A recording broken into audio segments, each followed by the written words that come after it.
Caríssimos amigos, bem-vindos ao nosso canal. Hoje, pedimos apenas uma coisa, que ouçam e que escutem com atenção.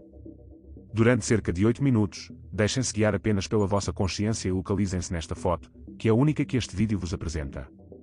Cada palavra será um convite à reflexão. O que vamos analisar não é mais uma opinião, nem mais uma polémica sensacionalista como as que invadem os noticiários. É sim uma tentativa corajosa de vos apresentar o que se está realmente a passar por trás da cortina de fumo que paira sobre a Europa. Vivemos numa era em que a desinformação deixou de vir apenas da internet obscura, e passou a ser emitida pelos próprios governos, pela comunicação social tradicional, e por organismos que dizem proteger a liberdade e a paz. A Europa encontra-se numa encruzilhada histórica. É nesta encruzilhada que os seus líderes escolheram o caminho da submissão, do medo e do controle. Mas nem todos estão dispostos a seguir cegamente por essa estrada. Cada vez mais vozes se levantam, e hoje, aqui é uma dessas vozes que vos convida à reflexão. O que assistimos hoje é uma tragédia política anunciada. A esquerda europeia, que outrora clamava por justiça social, por igualdade, por liberdade, transformou-se numa força repressiva, elitista, autoritária e profundamente hipócrita. Durante décadas, prometeram integração, coesão e solidariedade. Hoje temos sociedades fragmentadas, bairros inteiros onde a polícia não entra, culturas paralelas que não só recusam integrar-se como impõem os seus próprios códigos. Macron, Scholz, Sunak, todos eles são meras faces diferentes da mesma máquina.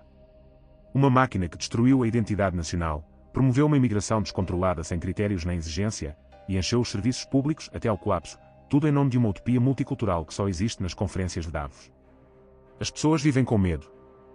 Medo da violência nas ruas. Medo de perder o emprego. Medo de falar o que pensam. Porque hoje na Europa, a liberdade de expressão já não é um direito, é um risco. O mais trágico. A esquerda sabe que falhou. E em vez de mudar, dobrou a aposta. Agora governa através do medo. Medo climático. Medo da guerra. Medo dos populistas. O medo tornou-se o principal instrumento de governação. Quem controla o medo, controla o povo. Perante a sua própria ruína interna, os governos europeus decidiram fazer o impensável, projetar para fora os seus próprios fracassos. A guerra na Ucrânia tornou-se o bode expiatório perfeito. De repente, todos os problemas, inflação, energia, recessão, têm uma desculpa. A culpa é da guerra. A culpa é da Rússia. E assim se justifica o injustificável: gastos militares astronómicos, envio de armas sem controle, militarização das sociedades, doutrinação mediática, restrições à liberdade de imprensa e vigilância digital. Mas digamos a verdade, esta guerra não é da Europa. Não é do povo europeu. É uma guerra provocada, alimentada e instrumentalizada por elites que têm tudo a ganhar com o prolongamento do conflito. A Rússia não precisa de invadir a Europa para enfraquecê-la. Basta que a Europa continue a agir como está, dividida, desorganizada, paranoica e submissa aos interesses americanos. E os Estados Unidos? Jogam o seu jogo habitual. Proclamam apoio, mas não se comprometem. Financiadores sim, mas com zero risco. Vendem armas, enviam consultores, controlam as narrativas, mas os corpos enterrados, esses, serão europeus. É impossível ignorar o colapso interno que assola países como França, Reino Unido e Alemanha. Emmanuel Macron, Rishi Sunak e Olaf Scholz são hoje símbolos de uma governação falida, enraizada no idealismo progressista que já não convence ninguém. As suas políticas de esquerda, centradas na imigração massiva sem critério, no enfraquecimento das fronteiras e na imposição de modelos multiculturais sem integração, mergulharam as suas sociedades num caos social e económico. Serviços públicos saturados, explosão da criminalidade urbana, zonas inteiras transformadas em guetos fora do controlo estatal, esta é a nova normalidade europeia. E perante esta desordem crescente, o que fazem os líderes europeus? Em vez de assumirem os seus erros, criam uma cortina de fumo. Canalizam fortunas para a indústria do armamento, tentam envolver os seus países numa guerra que não é sua, com o único objetivo de desviar a atenção da sua própria incompetência. A guerra tornou-se a desculpa perfeita para justificar tudo, desde a inflação ao desemprego, desde a censura à repressão. A guerra é o novo pretexto da classe política para legitimar o seu poder decadente. Mas há mais. Os Estados Unidos, ao perceberem que Volodymyr Zelensky já não quer, ou não pode, negociar a paz, começaram a afastar-se estrategicamente. Não por desinteresse, mas porque sabem que a guerra, enquanto existir, representa lucro garantido. A Rússia, apesar de demonizada diariamente pela imprensa ocidental, não representa uma ameaça real aos Estados Unidos.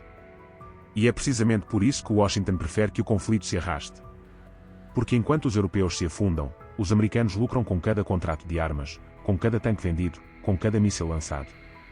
E no epicentro desta engrenagem sinistra estão corporações como a BlackRock, que já detêm parcelas significativas de território e infraestruturas críticas na Ucrânia. Estas empresas não só lucram com o fornecimento de armamento, como já asseguraram contratos bilionários para a futura reconstrução, antes mesmo da guerra acabar. É um esquema montado com precisão, fomentam a guerra, financiam milícias, promovem conflitos culturais e políticos, e depois apresentam-se como salvadores, com planos de reestruturação e ajuda humanitária. É a engenharia social ao serviço do lucro, com os povos europeus como peões descartáveis num tabuleiro geopolítico desenhado em Wall Street. O que está em curso não é apenas uma guerra militar. É uma guerra contra a soberania, contra a verdade, contra os povos. E como sempre, são os cidadãos comuns que pagam, com impostos, com medo, com sangue. A Europa gosta de fingir que é forte. Gosta de mostrar gráficos, mapas, contingentes, ogivas. Mas a realidade é outra. A Europa está militarmente indefesa e estrategicamente desorientada. As suas ogivas nucleares, todas francesas, não servem para proteger ninguém além da própria França. A NATO, embora pintada como um escudo protetor, é na prática um instrumento de Washington. Se amanhã houver um conflito real e direto com a Rússia ou outro poder, a Europa será deixada à sua sorte. E pior, não terá nem estrutura, nem comando unificado, nem vontade política para resistir. Enquanto isso, o discurso oficial endurece. Bruxelas ameaça os Estados-membros que não alinham. A Hungria é constantemente atacada, difamada, punida, não por desrespeitar a democracia, mas por se defender a si própria. Estamos a assistir a uma mutação perigosa, uma União Europeia que se transforma lentamente numa federação autoritária, onde a dissidência é criminalizada e a obediência é recompensada. Mas onde há opressão, há resistência. E essa resistência começa a tomar forma. A nova direita europeia, encabeçada por líderes como Giorgia Meloni, começa a resgatar a política da sua letargia ideológica. Esta nova direita não se envergonha de falar de pátria, de tradição, de fronteiras. Não aceita que a identidade seja tratada como um problema. E não tem medo de enfrentar os burocratas de Bruxelas, os milionários das organizações não governamentais ou os servos mediáticos do sistema. É uma direita realista, pragmática, com os pés na terra e os olhos no povo. Que reconhece os perigos da engenharia social globalista e que está disposta a reerguer os pilares da civilização europeia. Porque a verdadeira paz não se constrói com tanques, constrói-se com justiça. Porque a verdadeira coesão não se impõe com propaganda, constrói-se com valores comuns.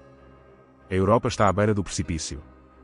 Pode continuar a dançar ao som da orquestra globalista enquanto o navio afunda, ou pode assumir o comando do seu destino. A escolha está nas mãos dos povos. Não dos burocratas. Não dos banqueiros. Não dos tecnocratas. Mas de nós, os cidadãos que ainda acreditam numa Europa livre, justa e soberana. Não se trata de escolher entre esquerda e direita. Trata-se de escolher entre mentira ou verdade, guerra ou dignidade, submissão ou soberania. O tempo é agora. O despertar é urgente. E a mudança é inevitável. Lembrem-se, caríssimos amigos, a verdade pode ser dura, mas é o único antídoto contra a mentira institucionalizada. Se este vídeo vos despertou, partilhem-no, comentem, deixem o vosso like, e ativem o sininho para não perderem os nossos próximos conteúdos. Aqui o silêncio não é uma opção. Aqui damos voz à verdade que outros querem esconder. Até ao próximo vídeo, e mantenham-se vigilantes.